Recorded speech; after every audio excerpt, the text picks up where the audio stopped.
Hi everyone, welcome back to another video from Wake&Tech. Today in this video, I'm going to show you how to enable dark mode from your TokenPocket application using smartphone.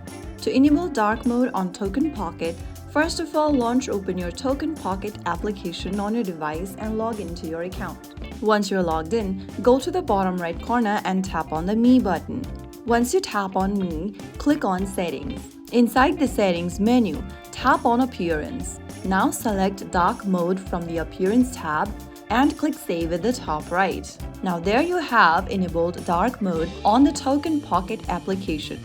You can always switch back to the white mode or the bright mode by tapping Appearance and clicking on Light mode from the menu.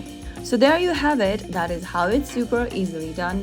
If you found the video helpful, don't forget to like, share and subscribe to our channel. I will see you again in the next video.